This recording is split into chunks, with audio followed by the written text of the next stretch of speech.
I'm Sinead Morrissey and we're standing in the quad at Queen's University.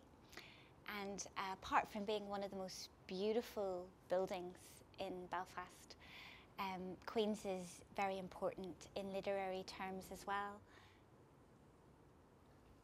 Queen's is important not just because it's one of the most beautiful buildings in the city, but it's very important in literary terms. It's most famous around the world for poetry. Seamus Heaney, our Nobel laureate, was not only an undergraduate here, but went on to lecture in the School of English. And he taught such poets as Ciaran Carson, Maeve McGookie and Paul Muldoon. And as well as this incredibly famous generation of poets who came to fruition in the late 1960s and onwards. Queen's is also home to the Seamus Heaney Centre for Poetry, which was established here in 2003.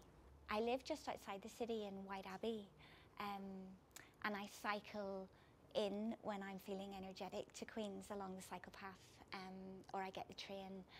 And that stretch of water right into Belfast docks and then at the mouth of the Lagan going up is really my poetic territory. And in the last book I have rewritten the scenes around Belfast Lough again and again and again in different poems, a bit like Monet going out and painting the haystack over and over. And I think that that landscape will always be an inspiration for me.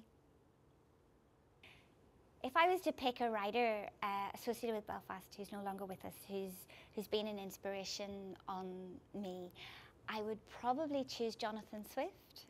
That's not the most obvious of choices. He is, of course, most famously associated with Dublin and St. Patrick's Cathedral in Dublin.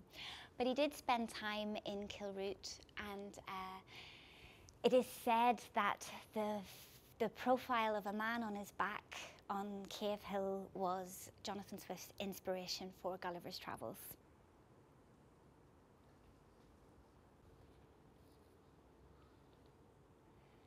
In Belfast. Here the seagulls stay in off the loch all day.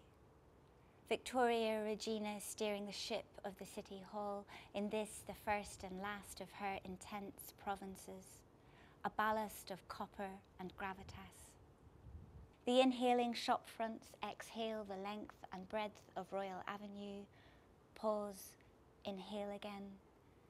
The city is making money on a weather-mangled Tuesday.